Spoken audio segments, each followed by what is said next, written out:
And so we are bringing to the stage, let's see, Steve Levine of Axios, who's going to have a fantastic conversation with Karl, and they will introduce themselves and tell you more about them. Karl and Steve. Thanks.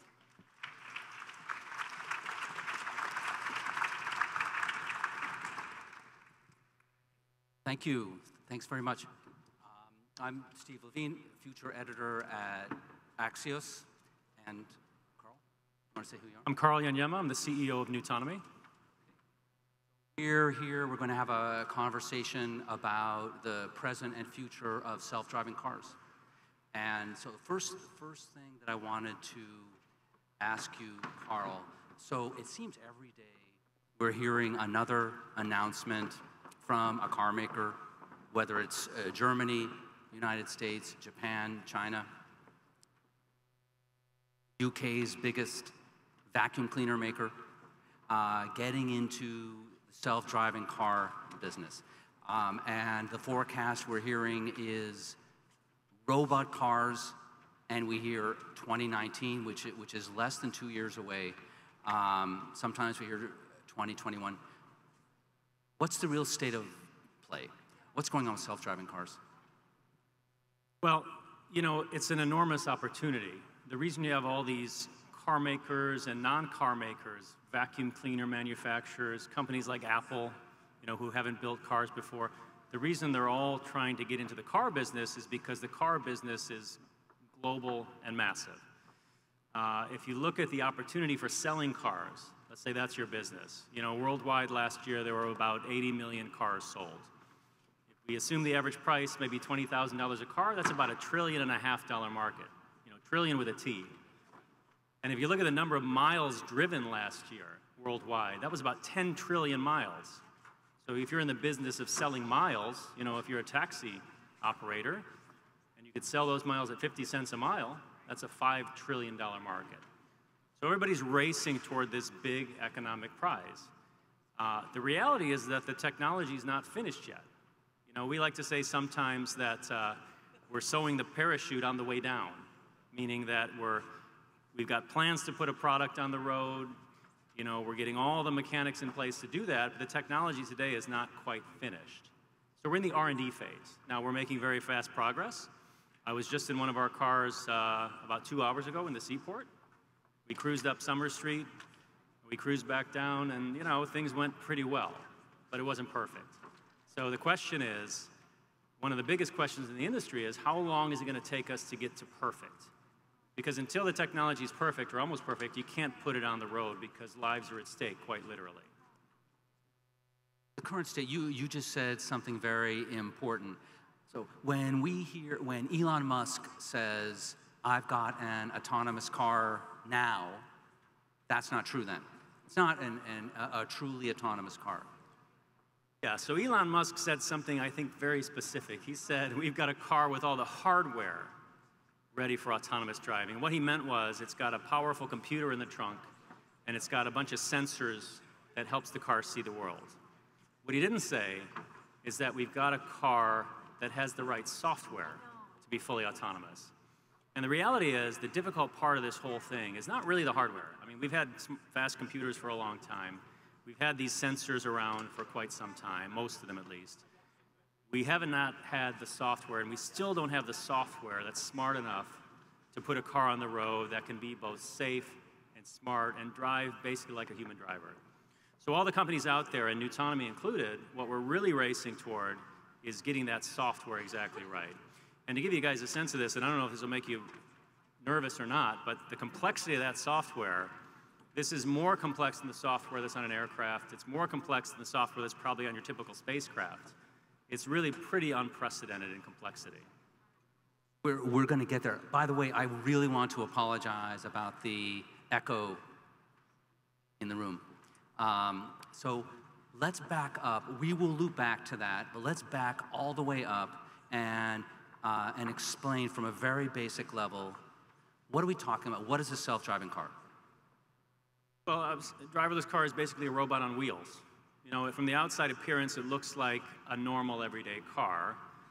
But under the hood, what you've got is a computer that's many, many times more powerful than anything that's ever been on a car before. And you've got these very specialized sensors. You've got cameras that look out and see the world. You've got these radar sensors, and those exist in cars today. But you've got also these additional funny-looking sensors called LiDAR sensors, these laser-based sensors. And so basically, you've got equipment that helps the car look out at the world and understand what's out there, what it should avoid hitting, running into. You've got technology so that the car knows where it is, basically a map. And you've got technology to help the car make decisions. And that's kind of where the magic happens. That's the part of the software that helps the car decide where I should drive and when and how fast. That yellow light that I see, should I speed through it or should I stop? That pedestrian on the sidewalk, are they about to step into the road or not? So that's what we call the decision-making part of it. You put that all together, you basically got a robot on wheels. I mean, my background, I came to the Boston area in 1995 as a student at MIT. And I grew up in Michigan, actually, in the automotive industry, kind of the heart of the automotive industry. But when I came to MIT, I said, I'm going to do something totally different. I'm going to do robotics. And as it turns out, all this robotic technology that I was studying at MIT is now going into these cars. And so they truly are robots on wheels. So, all right, so I know, I can think intuitively, I would like, my mom is 88 years old. I would like for her to be able to drive her car, to park her car without scratching, stop scratching the car that she's parking next to. My brother, on a more serious note, had a stroke and no longer drives. It would be superb if there were a car that he could just take and not have to worry about it. But here we have two niche cases: the elderly and the infirm. What is the demand case for mass robot cars? Is everyone here? What is the added cost for what is the current cost of a level 5 fully autonomous vehicle? Yeah, so the cost today is high. Those sensors that I was referring to are pretty specialized still. And so if you went down to the seaport and saw one of our cars and saw all these funny sensors on the hood, you add up the cost of them, we're talking about tens of thousands of dollars, all right? So what does that mean? What it means is, if I were to try to sell you a driverless car today, you go up to the dealership and you're going to go buy your next Chevy or Volvo or whatever, the cost of that equipment would make it prohibitive for me to sell you a personally owned driverless car, okay? We're going to have to wait till those sensor costs come down before you'll be able to go into a dealership and buy a driverless car. However, when we think about this model of operating a driverless taxi fleet, the economics are totally different. Okay, a taxi driver in a car, might have a yearly salary of, let's say, $45,000. So that means, if you kind of just, to first order, roughly sketch it out, I could put $45,000 worth of equipment on that car, and I would return my investment in about 1 year. And that's not a bad return, from a business perspective. So the economics of these two models are really quite different. Selling a car to an individual that's driverless versus operating a driverless taxi. And that's why, as a company at nuTonomy, we're focused on driverless taxis. That's why much of the industry is looking at this driverless taxi opportunity, because it's going to be the nearer term opportunity. And the impact, look, everybody, taxis are being taken in every city around the world in every hour of every day. Everybody uses taxis. Not only the elderly and infirm, but people who are just trying to get around. And so the opportunity is enormous. So we have a situation now already on the road. We can buy a car that self-parks. We can buy a car that will stay in the lanes when we're on the freeway. That can become standard equipment. But where we're going, what you're describing is you get into a car and there's no driver. You get into a taxi cab and there's no driver, and you somehow punch in where you're going and it takes you to that place. Is that correct? Yeah. And the big difference from what you just described, I mean, I just bought a new car last year. It was a Volvo. My wife is Swedish, so we only had one choice. It was going to be a Volvo, so we bought a Volvo. And it's, you know, got a highway assistance feature, and it works pretty well. When I get on the Mass Pike in the morning, I turn it on, and it keeps me in the lane, and it keeps my speed going. And, you know, that's actually makes it a little more relaxing, the whole trip. It's great.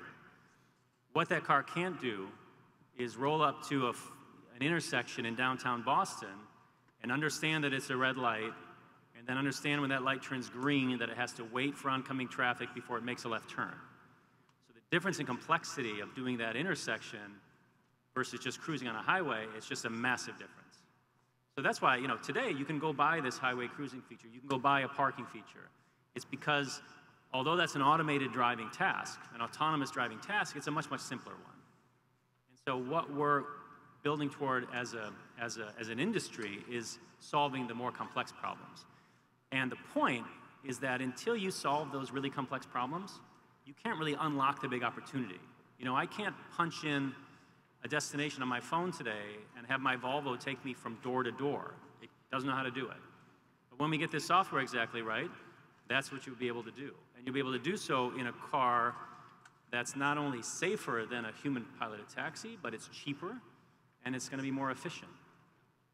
That perfection is important. I'm remembering now a question that arose just a week ago, driving down the road and coming to an intersection, and there was a big cargo truck of some kind, and there was a guy driving, and we wordlessly, I got there first, or he got there first, so he should have gone first, but he signaled, like with his head, that I should go first. How is a robot car going to detect that? That nod that we all do, we do every day, yeah. Yeah, it probably won't. And that's one of the real challenges. You know, we really take for granted some of the non-verbal communication and just kind of the way that human beings can signal to each other, sometimes not even with a shake of your head, just with eye contact, that another driver should go. That's really difficult. It's one of the things that makes driving so difficult. I think the reality is that when these cars first get on the road, they'll be very conservative. They won't be able to adapt to other drivers' cues on the road. It may be the case that human drivers, you know, you get frustrated because you say, oh, it's another driverless car. And you know it's not going to be able to respond to your gestures or whatever the case may be. That's something that we'll have to work on in the future. One of the things we also do, though, as drivers, we sometimes signal with our cars. So we've all been in situations where you're trying to merge on the highway, or maybe there's gridlock and there's nowhere to get in. But what do? You kind of nudge your car over. You know, you kind of suggest, hey, I want to go in here. And maybe you're bluffing a little bit, and the other guy, maybe they believe you, and they open up some room, and then you can get in. You actually create a driving opportunity for yourself. Driverless cars will eventually be able to do that, this kind of signaling with the car. The nonverbal, the eye contact, no. But on that point, just to add one thing, there are companies out there that are experimenting with things like displays on the hood of the car, not inside the car that you, the passenger, are looking at, actually on the hood of the car that may eventually be able to tell to other drivers, to pedestrians, you know, this is what I'm going to do next, or this is what I want to do. And that's interesting. Now, that's uncharted territory. That's a research problem. How would you interact with that car if you saw it on the road today and had a screen there with some smiling face or some arrow? You got to get that right for people to really intuitively understand what that car means. So there's really this question of, and it's a deep question, how are we as passengers going to interact with driverless cars? How are we as other drivers going to interact with driverless cars on the road next to us?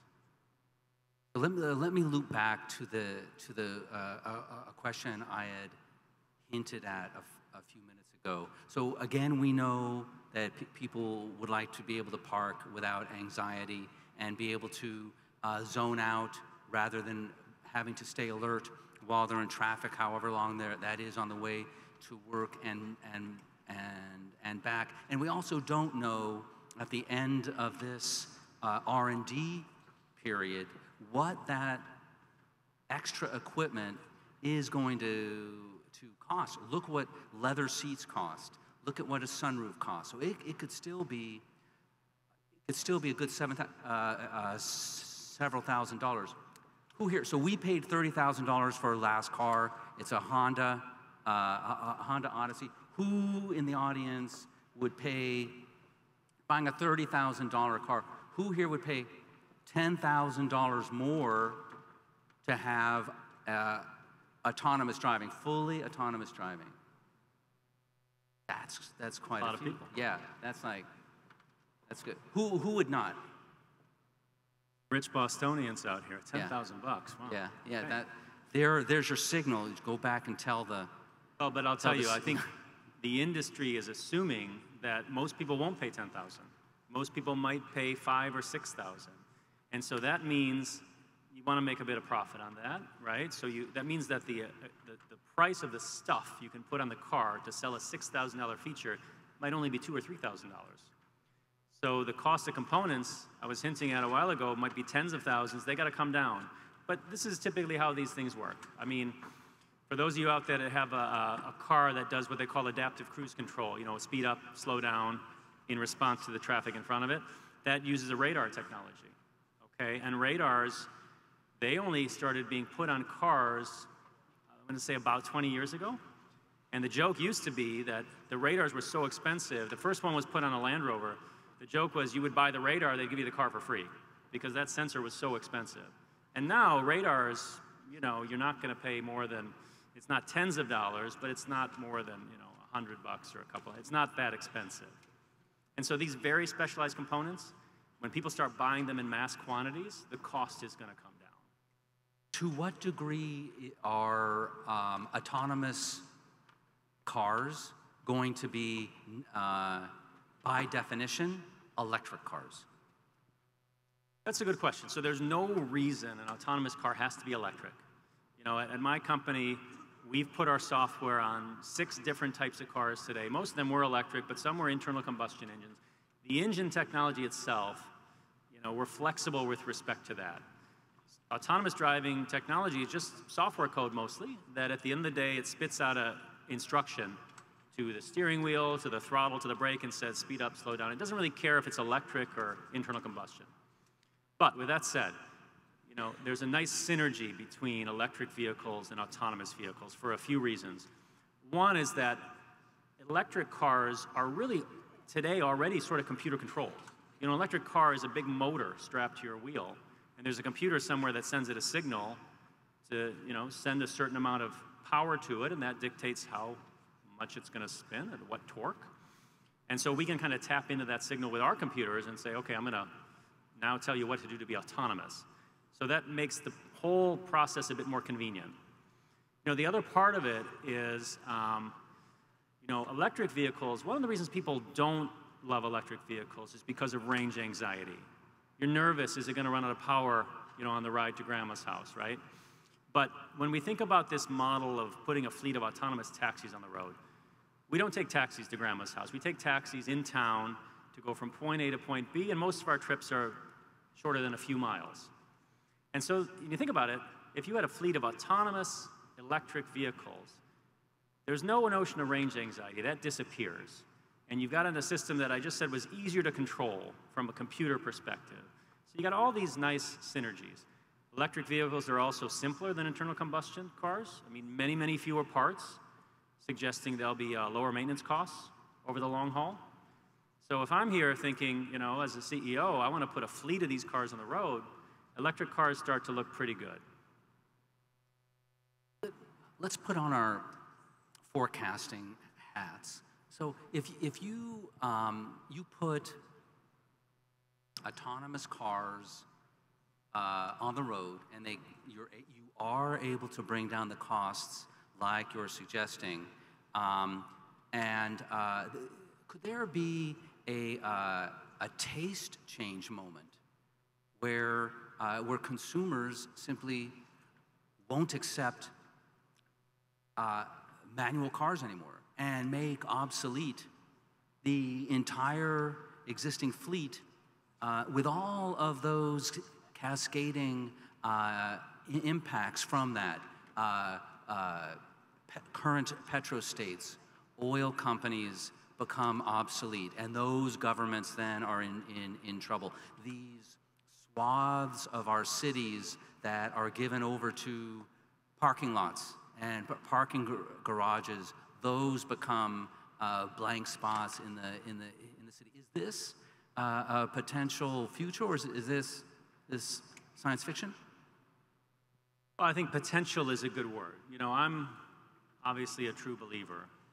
When we get autonomous cars, when we get them exactly right, you know, I'd be happy to take those cars every trip. But I think there's people out there that won't be in the same boat as I am. There'll be people that, for different reasons, won't maybe trust the technology. They won't be convinced that it's safer than a human driver, or they just won't be comfortable, you know, for whatever reason, getting into a car with no one in the front seat, because maybe all their lives that hasn't been their experience and what they're used to. So I think the reality is it's going to take a long time and a lot of, you know, good reinforcement, you know, good technology performing well before we get comfortable with an autonomous car.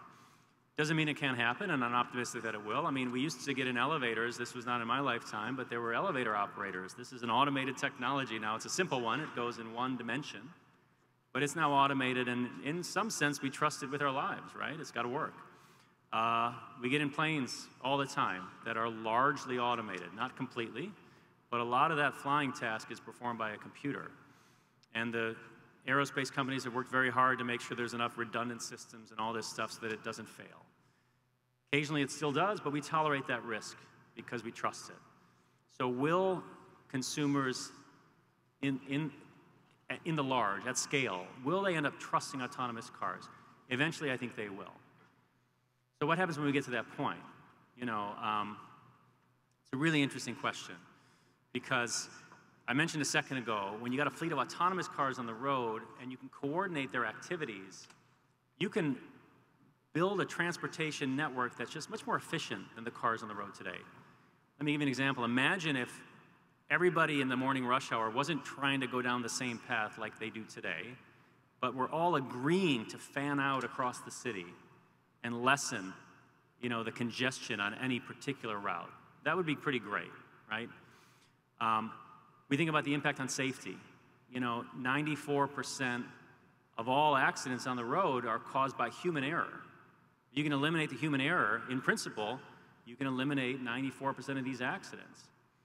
You can imagine a state in the far future, when this technology has been refined over decades, where when you decide to get behind the wheel of a car yourself, when you decide to take a wheel and everyone else is autonomous, you'd be putting everybody else at risk, right? Much greater risk than they are in their autonomous car.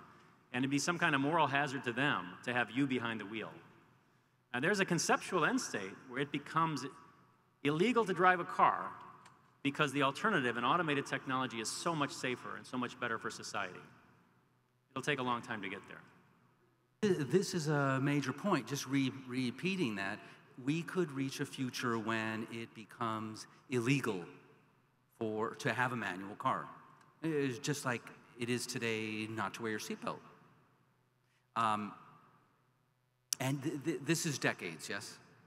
This is all decades. You know, the rate of adoption for the technology, I'll tell you, give you a sense of where we are. So my company, nuTonomy, we drive cars in Boston, we drive cars in Singapore. We know what Boston driving is like, all right? I don't have to tell anyone in the room. It's hard.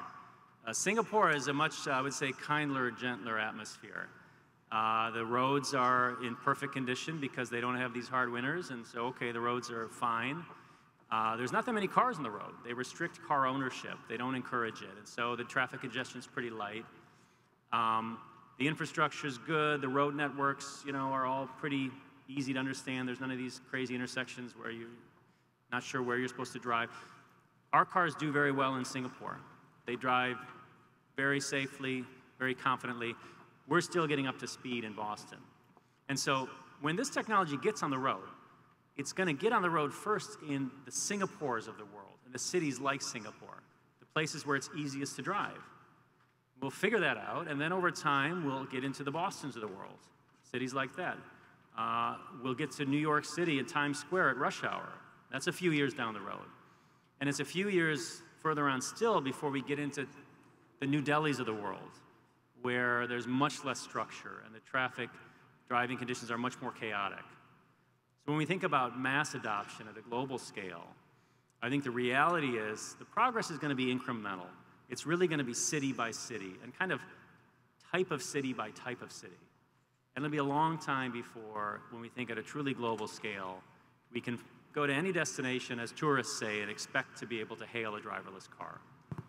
So in that respect, the car industry and Silicon Valley have made us believe that they're around the corner.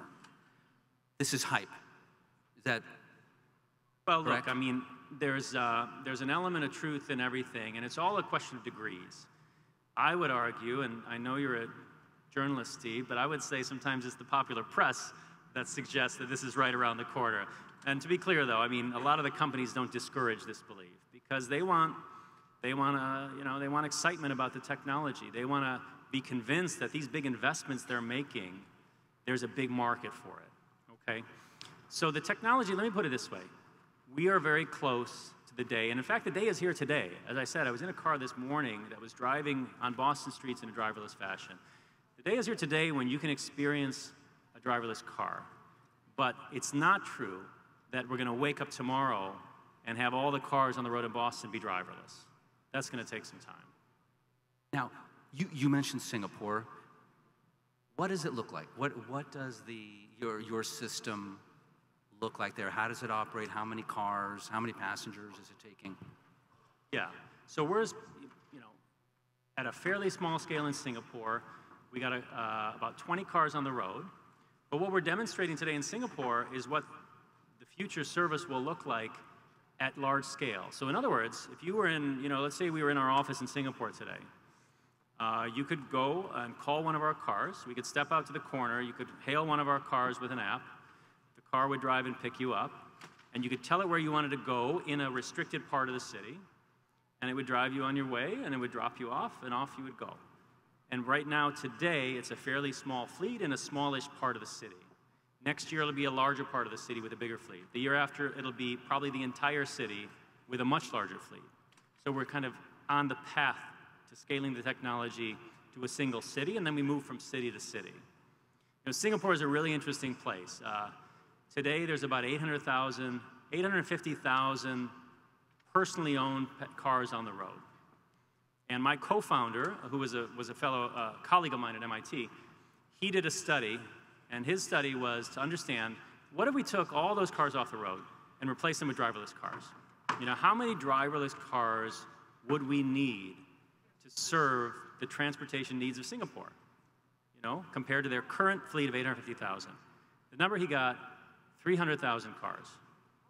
So you could take 850,000 cars off the road, put 300,000 cars on the road, replace them with 300,000 cars, and satisfy everybody's transportation demand. And that's a really big deal, because when we think about growth of cities, the inevitable march of population growth, you usually think, well, we're going to be building more roads. You look at a country like Singapore, small country, it's not going to grow in size. They're not going to do that. So if they want to grow in population, their choices are build more roads, which they don't want to do, or get more efficient. And there's not many technologies out there that promise to give you a 3x reduction in fleet size. And autonomy is unique like that.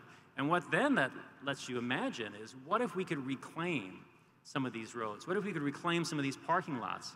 What if we could go around downtown Boston and replace some of these parking lots with affordable housing, with commercial, with whatever we wanted to replace it with green space? That would be pretty great.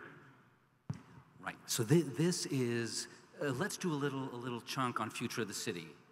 So on one hand, our experience with building highways since Eisenhower have been building highways through and around cities, the objective of that being to reduce congestion, resulted in the opposite. The experience city by city in the United States has been somehow we just get more cars. But the scenario that you suggest, it's also possible that there will be fewer cars. One of the real problems in the cities today around the world and in the United States, housing prices are so great that ordinary people cannot afford not only to live in the city, they can't live near the city. People making, we've been reading $180,000 a year in San Francisco have to live 2 hours away from the city to get there. But what you just said, if you're repurposing parking garages into housing, you could imagine that being one answer to the housing problem, to putting more and more supply onto the market, and suddenly people can live in the city. You know, I think generally we're talking about a technology that could relieve the stress on cities, right? Congestion, as you mentioned, building more roads has been shown to not be a great solution to relieving congestion in the long term. It's kind of like, you know, if you're overweight and you're trying to lose weight, you buy a bigger belt. I mean, it doesn't really work. It may feel good for a while, but it's not going to work. How do you get more efficient is the real question. And if you can get more efficient, and you've got a solution to that, you know, what do you do with that newfound efficiency? You have alternatives. You know, the reality is that the current paradigm where you've got one person per car driving down the highway all at the same time, in many cities has reached its logical extreme. It's just not really sustainable or scalable beyond or far beyond where we are today. That's why cities are so interested in this technology. People come at this technology from different dimensions. The corporate interests of the world see a big economic opportunity. A lot of people, myself included, see the chance to save a lot of lives. Cities see a way to offer a more efficient transportation mode to the people living in that city. You know, all of us that drove, and I'm guilty of this too, drove in my car, personally owned car myself to work today.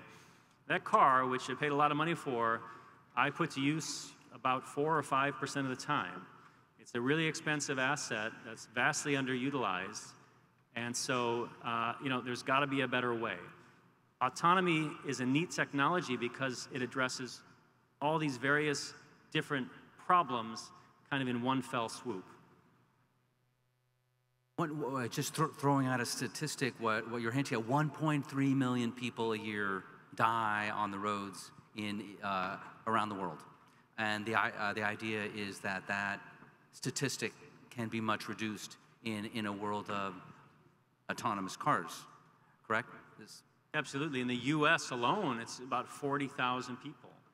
You know, you compare that statistic, 40,000 people, you know, it's on par with the number of women that die from breast cancer every year. I mean, we were sitting here and I was telling you I had a line on a cure to breast cancer. I mean, we'd be talking about a Nobel Prize, not just a cool technology, right? But that's the kind of public health impact, potentially, that this technology could have. It's just enormous. I mean, you know, me personally, you know, my mother was in a very serious car accident when I was young. She was in the hospital for about 4 months. You know, I had an uncle who was killed by a car when he was out jogging. This was now 5 years ago.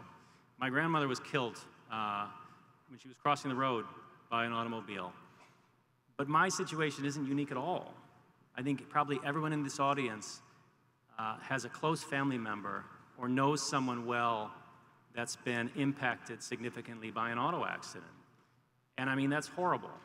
And so now you've got a technology that can solve that problem. That's one of my big motivations for starting the company. It's one of the reasons why it really feels, you know, good to go to work. So I do want to ask you a little bit about nuTonomy and just the nuts and bolts about how we get from here to there, and there being the time when far fewer people are dying on the road. But you're also, one thing we haven't said is that you are a writer and a novelist, and so I wanted to ask you to put on your futurist hat, your science fiction hat. When you're thinking about you know, way in the future, what do our lives, what do our cities look like that include this kind of technology? If you're really going way out. You know, I think if we're successful, you've got an opportunity to really reshape what the urban core looks like. You've got a chance to basically reduce or eliminate the congestion in cities, and so transform cities that today are really congested and frankly not very pleasant into what's going to feel, relatively speaking, like an oasis. I was in Copenhagen over the summer. It's a city where people bike a lot.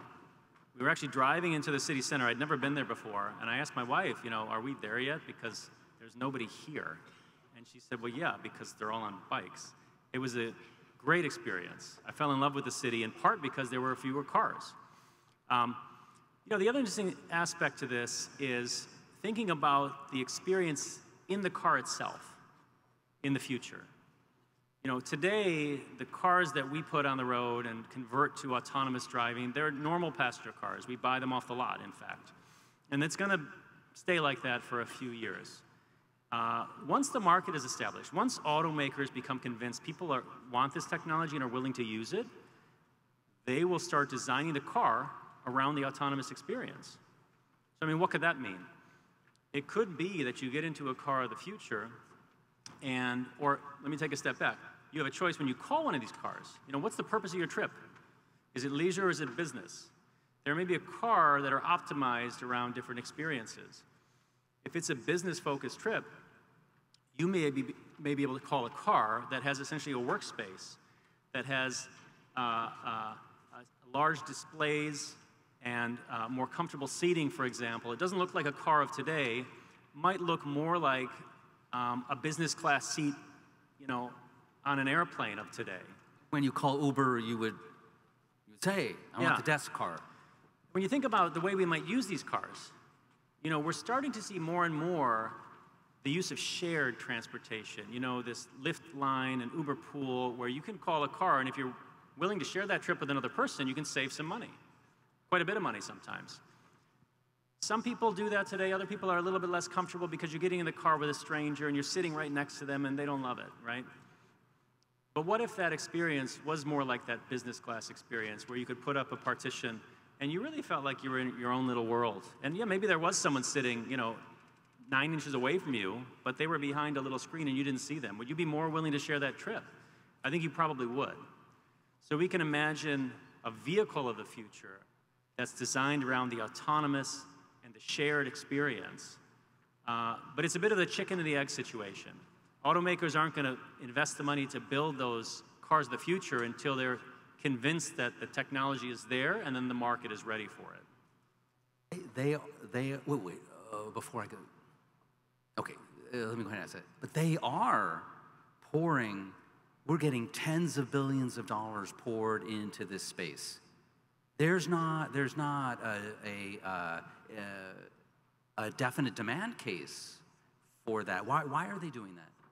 You know, it's mostly going into, the money that's being invested today is mostly going into the software side, mostly, let's say. There's a lot of reasons why they're doing it. The one is just the big opportunity. You know, it's that $1 trillion opportunity I mentioned. I mentioned Apple. You know, why would Apple build a car? Is it because Tim Cook is a car guy and has always had a dream of building a car? I mean, maybe, probably not. It's probably because if you're Apple, if you're a multi-hundred-billion-dollar corporation, there's not a few opportunities out there that really move the needle for you. I mean, you could build another widget that people buy for 100, 200, 500 bucks. That's nice. Or you could build a car and take part in this $1 trillion global market. That'll move the needle. And the reality is, the car makers of the world, you know, if they're being totally honest with you, they don't know exactly when the timing of this market is, when exactly the market's going to be ready. But they also can't afford to do nothing. Because if they do nothing and their competitor makes a bet, and their competitor's right, they'll be significantly disadvantaged. And the cost of doing nothing is greater than the cost of investing and being a little bit off in time, okay? So that's why I think you see all this investment. It's an anticipation of the market. It's a hedge against what might happen. It's a response to competition. They are convinced, the market is convinced across the board that we're coming to an iPhone moment with autonomous cars, right? They think believe that's safe to say, yeah. Yeah. Flying cars. So Larry Page has gotten bored With Waymo, he's investing now in flying cars. Is this, what's going on? Are we going to have flying cars next? You know, I would love to see one. I know there was a spinoff. We're an MIT spinoff. There was a fellow MIT spinoff, I believe, that was working on flying cars. I think it's hard. I think it's hard to build a car that goes on the road. Even harder to build one that flies. But look, people are trying to solve the same problem. It's this congestion problem. That's one of the core problems we're trying to address. So how can you do that? I said, well, hey, you could have a fleet of coordinated autonomous vehicles that know what the other is going to do and have a more, coordinated trip down the road. Or you could just say, forget that, I'm just going to go vertically, right? Let's fly, and there's no traffic in the sky. You got to get that exactly right. Obviously, you don't want to have a mistake there because you can crash. Elon Musk is saying, well, let's go down. Flying, who needs that? We'll just dig a tunnel. Everybody's trying to solve some of the same core challenges with different approaches. Musk says, I don't trust what's in the air, which is why he's going down. And you do wonder, like, what we're sitting in traffic here, let's say, and you do say, screw this, I'm going to, I'm going to go up. But a bunch of other people do the same thing. How do you mechanically control that so you're not bumping into each other? Yeah, it's a good question. I'm not an expert in this one. You would have to have an air traffic control system as you would on the ground. I think people think, going up is going to be generally easier from a congestion and traffic point of view. But look, if everybody starts going up, you've created a new set of problems. I tend to think about hard problems and the multiplicative effect that they have. Building a car is hard enough in itself. Building autonomous software is hard in itself. Building a flying car is hard. We're trying to focus on one hard problem. I mean, that's enough to keep me up at night. They're trying to solve two. So, God bless them, but I think it's a very challenging thing they're trying to do. Okay, we have a few minutes left. Why don't we spend as much time as we can? What, sorry? I would love to take questions from the audience.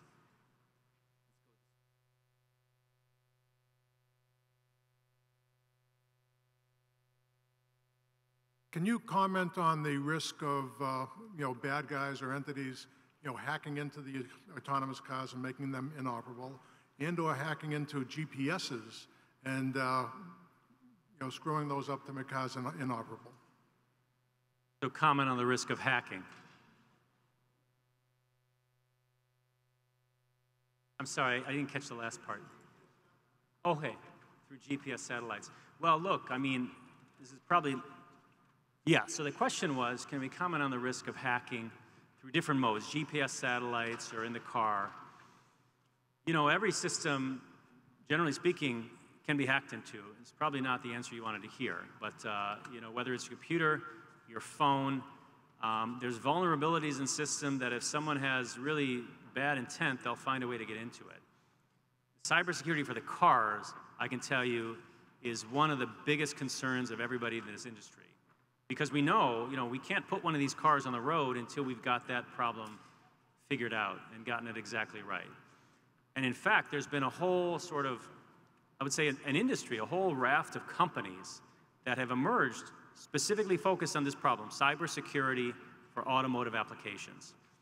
And it's hard. So we at nuTonomy, we have, a fellow back at the office now, our lead on cybersecurity who spends all day thinking about this. We're also going to work with other firms, outside firms, to ensure that our cars are safe. And we won't release a car until we're convinced that the risk of someone to be able to access that car is incredibly low. That'll be one of the gating factors, one of the bottlenecks to getting these cars on the road, convincing ourselves that they're safe. The difficult thing is convincing yourself that it's perfectly safe, staying ahead of people with malicious intent. Again, to look at it from another dimension, there's actually a lot of ways that you could mess with a car that are a lot easier than hacking. Again, people don't want to hear that, but there are ways to interfere with a car's operation that are simpler than hacking into the car. But what we're focused on is making it impossible or practically impossible for someone to remotely gain access to the cars, or heaven forbid, gain access to many cars. So this is a question that I would say is kind of at the front of everyone's mind who's in this industry today. We don't have the answer yet, but everyone is working on it. All right, question back here, actually. Question is back here. Question is back here. Hi, Jeremy Slate, createyourownlife.com. Karl, I was wondering if there was any thought, or if you guys had explored yet, maybe integrating like traffic lights and some of the different signals and things on the ground actually with the vehicles, and maybe have like, I don't know, like a Bluetooth technology or something like that, if you've looked at maybe making them communicate that way. Yeah, so have we looked at integrating the traffic? Yeah, so can the car talk to the environment, basically, the infrastructure? And it's a great idea. It's a great idea. They actually have a term for it. They call this V2I, which means vehicle to infrastructure communication. And boy, I would love it if our car could talk to every traffic light, and the traffic light, even maybe before you can even see it, would tell you, hey, I'm green, I'm red, or I'm turning red in a few seconds. Or if you were blocked by a truck, or if the sun was right in the sensor's eyes, that's kind of how it works, unfortunately, you'd still know the state of that traffic light. And you know, there are some parts of the world that have this capability, and Singapore, coincidentally, is one of them. In Singapore, there's some ways to connect with some of the traffic lights. The problem is you can't talk to all of them. And the other problem is even the ones you can talk to, sometimes that technology fails. It needs to be serviced. It's not available. So the reality is we have to assume that it's our car's job. You know, we have to take it on ourselves to be able to look out at the world and understand everything we need to understand. If that technology, this V2I technology, is available, we will make use of it. But you know, unfortunately, in some parts of the country, you know, we don't even do that great a job of keeping the potholes filled. And so I think about when will we have fully intelligent infrastructure? I think it's going to be a long time. You mentioned that you're here in Boston testing in the seaport, and you're in Singapore. Can you talk a little bit about the governmental or state involvement with what you're doing? What kind of policy questions you think they need to answer and truly make us ready? They can't even pass the legislation on marijuana here, so I'm not quite sure how we're going to get the cars on the road in a safe way without the policy and interaction. Yeah, that's a great question, because you know, this is a case where you've got a really new technology, but it's important to have an understanding of it and regulation around it, because look, these cars are on the road with you and I, and so it's really, it wouldn't be fair to the general public to let companies just do whatever they want and have it be the Wild West. And so the city of Boston, I think, is a great example of a city government that's been very progressive and forward-thinking about this technology. They really want to understand it at the city level and at the state level. And for us as a startup, you know, we're more than happy to work with the government officials to help them understand it, to help them understand how we, you know, put safe systems on the road.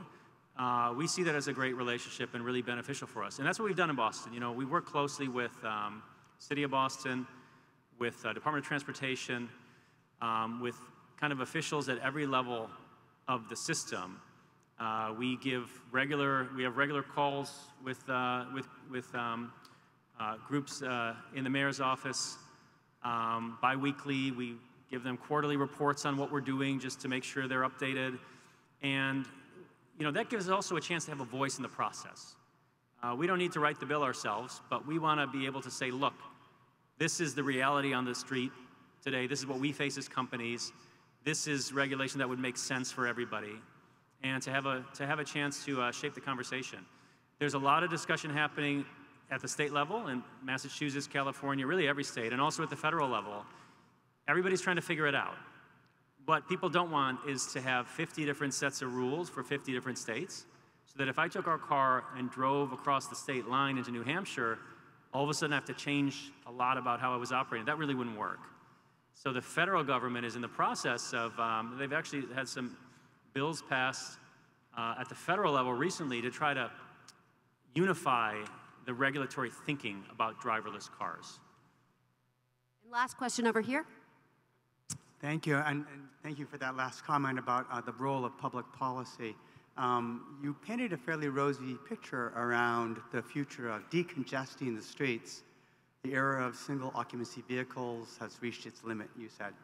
But I just came in from the suburbs this morning, and I took the train because I do not want to drive into Boston. It's a painful experience. In the future, I'm thinking, why not dial up an autonomous car and take a nap on the way in? So what if it takes an extra 60 minutes? So the projections on congestion are kind of hard to get a handle on.